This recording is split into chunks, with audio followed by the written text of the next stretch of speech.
poner esta videoconferencia a grabar para que en caso de ser necesaria la compartamos con los compañeros de los demás cursos que no estén conectados, pero que de pronto tengan la posibilidad de verla más tarde. Em, para comenzar, vamos a definir cómo voy a desarrollar esta videoconferencia. Lo primero es, habiendo pocas personas, igual voy a trabajar en el orden que tenía planeado. Primero, voy a explicar lo que son las temáticas de las dos guías que se van a trabajar, que fueron las de la semana pasada y la que está todavía esta semana para entregar el domingo. Es un tema nuevo, ¿sí?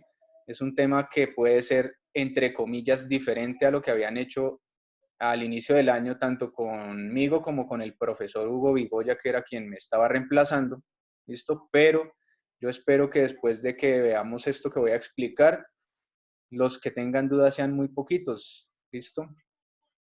Adicionalmente, después de explicar, vamos a hablar de la parte de las notas.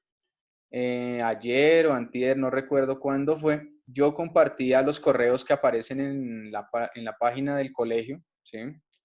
Porque los profesores tuvimos una responsabilidad que fue recoger los correos de cada uno de ustedes, pero como no todos entregan el correo correctamente o no todos han entregado trabajos, pues no están los de todos los estudiantes. Igualmente, pues por ese lado y por una página que yo tengo, estoy compartiendo y compartí la planilla de las notas. ¿Listo? Hay un inconveniente en cuanto a eso de la planilla y espero que lo entienda porque es una dificultad grave que me ha quitado mucho tiempo estos días. ¿Listo? Es el hecho de que el profesor Hugo Vigoya estaba trabajando recogiendo dos actividades que les había dejado antes de Semana Santa. ¿Listo? Y el plazo de entrega de esas actividades estaba para el 3 de abril. ¿Sí? Entonces hoy estamos a 30, hace más de 2 semanas. Sin embargo, en la planilla que él me entregó, me indica quiénes le enviaron y quiénes no le enviaron las actividades. Y a mi correo han llegado muchas inquietudes sobre qué pasó con el trabajo, profesor. ¿Cómo así? Y pues yo le planteaba dos situaciones. Una, que el profesor haya visto el trabajo, pero de pronto por el hecho de recoger tantos correos que le llegan de todos los cursos, se le haya pasado anotarlo en la planilla. O dos, que la persona haya entregado el correo después del plazo, entonces el profesor sencillamente no lo tiene en cuenta y no lo puso en la calificación. ¿Listo? Sea cual sea la circunstancia que haya sucedido, ahorita vamos a revisar planillas, como le digo. Si usted no tiene la nota, no le aparece la nota, pero sí envió el correo y tiene la evidencia, ese mensaje me lo va a tener que reenviar a mi correo, que ahorita más adelante lo escribo en la pantalla. ¿Listo? Si no había entregado el trabajo porque no tenía internet, porque no había tenido la oportunidad de completarlo por X o Y motivo, igualmente le voy a dar la oportunidad de que se ponga al día, pero para que tengan en cuenta, el plazo va a ser solamente hasta este domingo, el 3 de mayo. Trabajos que me entreguen después de esa fecha, ahí sí, lastimosamente ya no valen. Porque, uno, en la materia de tecnología, el plazo está en las guías. Si usted ha leído bien las guías, que le pido por favor cuando las descargue, no solamente vea los ejercicios, lea el resto. ¿Listo? Está el plazo en cada guía.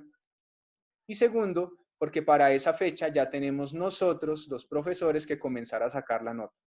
Entonces, yo no voy a ponerme después a pedirle al coordinador que me dé permiso de cambiar notas en la planilla porque alguna persona me entregó el trabajo después del 3 de mayo. Estamos en esa claridad. Teniendo en cuenta eso, vamos a comenzar entonces. Lo primero que le digo, vamos a explicar los ejercicios de lo que era el pseudocódigo. ¿Listo? Entonces, para que me escuche antes de comenzar, vaya teniendo un poco de memoria de lo que trabajamos durante los primeros meses. Comenzamos viendo la parte de programación y pues más que el tema de clase es una reflexión. Piense que en estos momentos la parte de tecnología, como nosotros estamos trabajando en estos momentos, es lo que tiene bastante demanda. ¿Qué es demanda? Que se necesita gente que trabaje en eso. Bien. Entonces, la programación uno no la plantea por molestar nomás.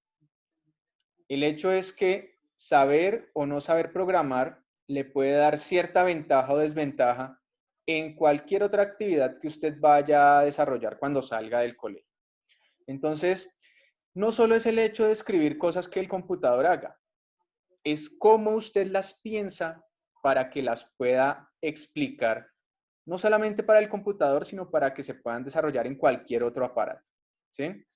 Si yo le pongo a usted a analizar el hecho de que nosotros nos estemos pudiendo encontrar en este entorno, que usted me pueda ver o no me pueda ver, es gracias a alguien que programó una interfaz para que la cámara transmitiera datos por internet y pudieran llegar a su computador o su celular. ¿Sí? El hecho de que se pueda escuchar o que se pueda chatear también implica ese trabajo. Entonces, esa es la necesidad del por qué a estas alturas uno debería saber programar. Y sin menospreciar todos los trabajos que nosotros tenemos, ¿sí? Sea docente, sea médico, sea otro de trabajo, piense que una persona que programa, juiciosamente puede estar trabajando desde la casa porque lo único que requiere es el computador y el conocimiento de ese tema. ¿Listo? Entonces, esa es la justificación del por qué se ponen ese tipo de trabajos. Ahora, ¿cómo se desarrollan? Nosotros hemos trabajado desde el principio con la idea del algoritmo, que era lo que yo le molestaba al principio, que eran los pasos que uno utilizaba para resolver alguna actividad. Luego de eso pasamos a unos dibujitos, el inicio, el bloque que parecía una pizza, yo le decía que era el bloque para escribir mensajes, el trapecio para leerlos, los otros para hacer las operaciones, ¿sí? Entonces, en ese caso, la idea es que no se va a quedar solamente en esos dibujitos, porque Facebook no puede funcionar con esos dibujitos, YouTube no funciona con esos dibujitos. Hay que pasar a un lenguaje. Un lenguaje es una forma de expresar esa programación y eso ya, básicamente hay que utilizar un lenguaje escrito. Entonces, para comenzar a ver ese tema, se introdujo esta semana la guía que se llama pseudocódigo, que es el trabajo sobre el que usted debía desarrollar los ejercicios. ¿Listo? Vamos a ver cómo se hacían la parte de los ejemplos. A pesar de que la semana anterior yo dejé un video en mi página de internet, no todos lo vieron, no todos supieron siquiera que existía el video. Sin embargo, pues a quienes lo utilizaron les sirvió de ayuda para descargar programa, para ver más o menos cómo era la estructura y cómo debían organizar el trabajo que se hacía en el cuaderno. Porque adicionalmente, claro, aclaro de una vez, la guía especificaba que la actividad se presentaba hecha en el cuaderno. Usted hacía en el cuaderno, usted tomaba las fotografías y desde el celular al correo o desde el celular en Edmodo, porque también se puede descargar la aplicación de Edmodo al celular, o desde el computador utilizando la clave de Edmodo, que si no la conocen ahorita la miramos también, usted enviaba las fotos del cuaderno. Algunos me enviaron pantallazos, pues valen, ¿sí? Pero en aras de la igualdad y además para que se evidencie que usted está tomándose el tiempo de escribirlos y no solamente es una foto que le pasan por WhatsApp de otra persona, pues necesito es trabajo en el cuaderno. ¿Listo?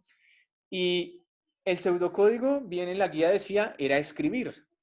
Y algunas personas me enviaron otra vez diagramas de bloques con los dibujitos. Igual le califiqué, pero no sobre lo mismo, porque eso da cuenta de que no leen la guía, como dije, sino solamente qué hay que hacer, mira el punto, medio hace y tome, entregue. Y eso no puede ser así. ¿Listo? Entonces, vamos a ver. Voy a compartir en este momento la aplicación. Venga, a ver, permitir, ya listo. Esto no lo necesito, cancelar. El programa que voy a utilizar, ¿sí? Me permite a mí comprobar cómo funcionan los pseudocódigos. Muchas personas me preguntaban, profesor, ¿cómo se hace este ejercicio? ¿Cómo se hace tal otro? No sé si se tomó el tiempo de descargar el programa y verlo, ¿sí? Porque lastimosamente aquí en la forma en la que estamos trabajando, pues es complicado utilizar, digamos que no hacer uso del computador para que usted entienda cómo funciona esto. Porque es como enseñarle a cocinar a alguien a través de escriba y copie guías, ¿no? Cocinar requiere acción, requiere interactuar con las cosas, programar también. Sin embargo, pues también pensando en el hecho de que algunas personas pues no tenían el computador a la mano, se dejó la guía para trabajarla de tal forma que usted la pudiera realizar a partir de lo que entendiera en la lectura. ¿Listo? Y eso no es castigable, porque si no tenía computador, pues no quiere decir que si me entregó algo tampoco es que le vaya a poner uno, ¿sí? Sin embargo, pues el propósito es entender qué hace lo que se supone vamos a ver en pantalla. ¿Listo? Entonces, creo que usted ya sabe utilizar bien el Zoom, las estrategias. Si no, en la parte de abajo, ¿sí? De su pantalla hay un muñequito que se llaman reacciones y usted le da clic y aparecen una manito y una carita y lo demás. Necesito que por favor me indique si está viendo en este momento el programa en la pantalla haciéndole clic a esa manito. Para saber, sencillamente estamos haciendo aquí un análisis de los datos. ¿Listo? Nicole Ramírez y Nicole Suárez ya dijeron que sí. Wilfran y la señorita Laura también. El resto es que no participan. Juan Morales. ¿Listo? Medina, Silva. Ok, listo. Entonces quiere decir que sí se está bien. ¿Sí? No sea que solo dejen el computador ahí prendido y se vayan a ver la novela. Bien, listo. Entonces vamos a ver qué es eso del pseudocódigo y para qué servía o para qué sirve. Lo primero es que el programa, ¿sí? Trabaja con un lenguaje en español que entonces no es tan difícil. Y se supone que lo que debía realizar era en el cuaderno escribir el código algo similar a lo que uno haría en el computador. Pero hay que escribir organizado, porque algunos en el cuaderno me escribían unos matachos que no se entienden, ¿sí? Se nota que el trabajo lo hicieron en 5 minutos para entregar. Otros, a pesar de que tienen suficiente espacio en el cuaderno, ¿sí? Porque el cuaderno, pues no creo que esté ya a la mitad. Escribían todos los ejercicios en una sola hoja con una letra que ni siquiera dándole zoom al 1000% en el computador se veía. Y yo no estoy hablando de que sea una cámara que tenga mala resolución, sino que es la forma en la que usted toma la foto. ¿Listo? Y la forma sobre todo en la que organiza el cuaderno. Bien, entonces vamos aquí a hacer unos ejemplos sobre eso del pseudocódigo para que usted entienda pues cuál es el objetivo de esto.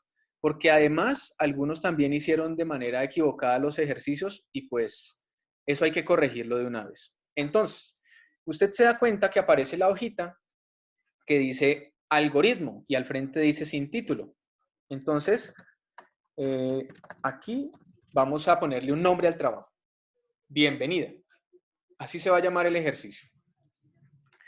Hay instrucciones que son las palabras que uno escribe, utiliza para que el programa funcione, que son las que uno debe aprenderse en este caso, ¿sí? Es lo mismo que uno entiende de acuerdo a lo que va leyendo. Si usted veía la guía, habían 3 ejemplos básicos. El primero era un saludo. Entonces aquí en este caso pues yo le puse bienvenida. Y le vamos a poner la instrucción escribir. Si su pantalla, su celular tiene buena resolución, no sé si es así, se dará cuenta que algunas palabras se señalan en colores diferentes a las otras. Vamos a agrandar un poco más porque está muy pequeña la letra todavía. Listo, acá. Listo. Entonces, escribir. Hago unas comillas y escribo algo dentro de las comillas. Listo. Ya. Eso es un programa de pseudocódigo. ¿Qué hace? Sencillamente me dice que el computador va a escribir el mensaje que yo coloque en las comillas. Bien. Para poner eso a funcionar, el triangulito, como el que hay en YouTube, solo que aquí sale en color verde, está en la parte de arriba, le doy clic y aparece el ejercicio solucionado. Listo, eso es la solución. La pantalla que aparece ahí es la forma en la que se va a ver el ejercicio solucionado. Listo, fíjese, apareció en colorcito ahí, hola, estamos en videoconferencia. Si yo cambio el mensaje, ¿sí? Aunque esto es simple de entender, pues obviamente lo que va a aparecer aquí también cambia. ¿Listo? Mire, adiós, se acabó la videoconferencia. Bien, hasta ahí yo creo que es fácil de entender. Ahora viene el otro dolor de cabeza. Los puntos en los que debía utilizar variables, que son palabras para guardar números. Ahí es donde fallaron bastantes.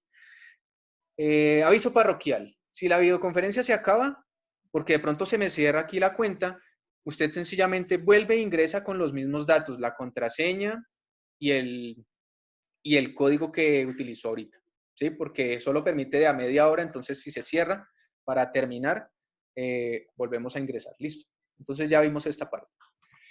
Vamos al siguiente ejercicio, ¿sí? Un algoritmo que sume. ¿Qué va a sumar? Pues dos números. El mismo ejemplo que planteábamos desde los principios de las clases. Entonces, piense que su mente es una calculadora.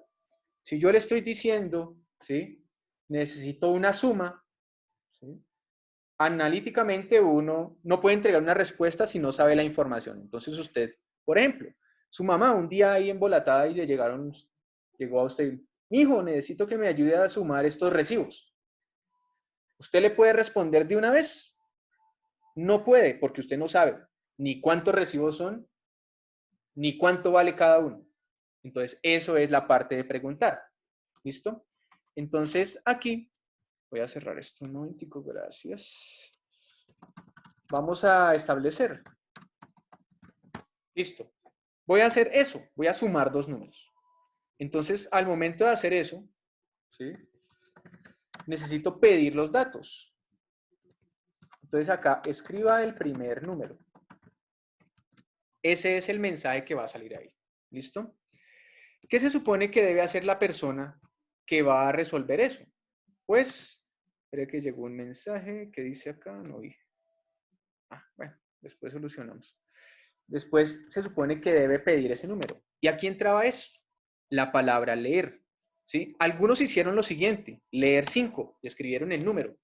No, no se puede que sea el número, porque se supone que es un ejercicio que debe funcionar muchas veces sin importar la información que la persona que vaya a utilizar el programa lo escriba. Entonces, en vez de eso, uno utilizaba una variable. Por ejemplo, digamos que puede ser la A, la letra A. ¿Qué significa? Que el número que yo escriba se va a guardar en esa letra. Ahí queda. ¿La A cuánto vale? Es como eso que le enseñan en matemáticas de la X y la Y. ¿Cuánto puede valer la X o cuánto puede valer la Y en un trabajo? Depende, porque depende del ejercicio que esté haciendo. Entonces aquí, al momento de hacer eso, la letra se va a convertir después en uno de los números que yo escribo. Listo, replicamos esas instrucciones. Entonces ahora, listo, escriba el segundo número y ahora ponemos otra letra diferente. Entonces la B. Listo, ya tengo petición de dos números. Para hacer la suma, pues lo que tengo que hacer es una tercera letra o una tercera palabra, donde guarde yo ese resultado. Si usted hizo a conciencia los ejercicios de los bloques que le envió al profesor Hugo Vigoya, pues se acordará cómo se hacía eso de la variable, ¿sí? Entonces aquí ponemos una palabra, total. Resulta que aquí en el programa no funciona el igual, yo le decía las veces anteriores cuando veíamos bloques, sino que hay que colocar el símbolo menor que y una rayita. A más B. Listo. Esa es la suma. Quiere decir que los números que escriba van a guardarse en total. Y para terminar, ponemos un mensaje. La suma es igual a una coma y total. Listo. Ese era el ejemplo que había. Mire que ahí hay letras. Está leer A, leer B. No hay ningún número. Ninguno, porque el número lo escribe la persona que después utiliza el computador. Es como en la calculadora. La calculadora por dentro, cuando usted utiliza el botón de la suma, tiene algo similar, pero en ese momento la calculadora no sabe qué números va a sumar usted. Usted es el que le entrega la información. Si yo utilizo el botoncito de ejecutar, entonces sale el mensaje. Tengo esto acá. Dice, escriba el primer número. Se supone que el primer número, vamos a pasar acá un momentico, va a quedar en la A. Entonces, al momento de yo escribirle, por ejemplo, el 15, eso va a quedar dentro de la A. Ahora dice, escriba el segundo. Entonces, no sé, puedo sumarle 5 para que complete 20. Pues yo ya en mi mente sé que es 20, necesito ver si el computador también sabe. Entonces, en el momento en que yo escribo el 5, la B se convierte en el 5 y al momento de oprimir, se supone que debe salir la suma es igual a 20. Mire el programa, eso era la estructura. Terminamos. Pero si resulta que ahora se me dio por escribir otra cosa, ya no tengo que sumar 5, 15 más 5, sino quiero sumar otros números. Entonces, por ejemplo, quiero sumar el 1390, ¿sí? Y lo voy a sumar, por ejemplo, con el 610. ¿Cuánto da eso? Excelente. Imagino que usted analíticamente puede sumar rápido números. Se habrá dado cuenta que eso da 2000. El computador lo vio rápido porque analizó, pero tenga en cuenta que lo que utilizamos fue que las letras, la A y la B, van a guardar el número que la persona escribe. ¿Listo? Entonces, ese sería el ejercicio básico de un pseudocódigo. Las variables pueden tener nombres o puede ser una letra. Por ejemplo, aquí era A y la otra era B. Pero si yo quiero, puedo hacer que esto se llame así. De hecho, lo colocábamos como ejercicio, como en el ejemplo. num1 y la otra num2. Quiere decir que si yo dejo aquí la A y la B, arriba no iría a funcionar porque los números se van a guardar en las palabras num1 y num2. Significa que aquí tendría que cambiar también por lo mismo. ¿Sí? Igual ahí usted se da cuenta que sale un cuadrito que sugiere cuál es la variable que uno utiliza. Y acá num2. Listo. Puedo cambiar cualquier palabra que yo quiera de acuerdo a que el computador la entienda. Y hago lo mismo, listo. Funciona de la misma forma. 78 y en este caso 22, da 100. Ahí está. Ese es el ejercicio de pseudocódigo. ¿Listo? En este momento, sobre esta parte, antes de que se cierre esta parte de la sesión, si tiene preguntas, si tiene dudas, puede activar su micrófono, levanta la manito que tiene aquí en la parte de los participantes, ahí donde usted ve participantes y está la lista de todos, abajo hay un botoncito que dice levantar la mano.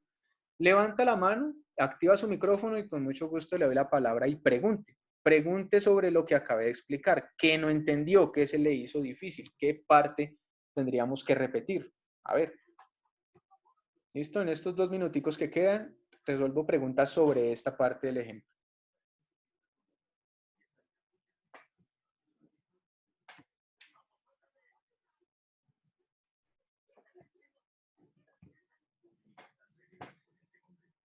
¿Nadie? Ush, qué bien explico yo. Listo. En las preguntas que me pasaban en Edmodo, en el correo, era básicamente sobre esto. Pero entonces me pregunté, la pregunta era, profe, no entiendo. Y yo, ¿pero qué? ¿Qué no entiende de la vida? ¿O qué? Cuando usted pregunta, debe preguntar específicamente qué parte del ejercicio es la que le queda difícil. Entonces aquí ya repasamos. ¿Cómo escribir los mensajes? Con la instrucción que dice, obviamente, escribir y las comillas. ¿Cómo leer un número? Que es en este caso donde dice leer num1, cómo utilizar la variable. Tenga en cuenta que variable puede ser cualquier otra. Por ejemplo, pues aprovechemos porque nadie preguntó. Si yo planteo, aquí dice, profe, le quedan 3 minutos. Sí, aquí dice, profe, ¿por qué se piden letras? Laura Esprilla, ¿por qué se piden letras? Me imagino que habla de la parte de acá. Es que no es que se pidan las letras, es que es una letra en la que se va a guardar el número, ¿sí? La letra es un espacio, un cajoncito, una cajita, solo que hay que ponerle un nombre a esa cajita, que es donde se va a guardar el número. Entonces, esa es la caja A, y en la caja A se guarda el número que usted escriba en ese momento. Por ejemplo, aquí a la cajita yo le cambié el nombre, le puse un 1, ¿sí? Pero si usted ve, por ejemplo, podemos cambiarlas a X y Y, ¿sí? Ah, claro que Y no me deja, porque ahí dice que es una palabra especial. X y Z. Entonces, las letras no son el número, son el lugar donde se va a guardar ese número, ¿sí? Quiere decir que si yo en el primer número escribo el 50, la X va a ser igual a 50. Es como lo que le enseñaban en matemáticas, variables, letras que pueden coger un valor de un número. Igualmente, la Z. Si yo pido un número y lo guardo en la Z, quiere decir que si escribo el 200, la Z va a ser igual a 200. Y eso es el valor que va a tener contenido. Por eso es que se piden las letras. ¿Listo? Se va a cerrar la conferencia, ya sabe.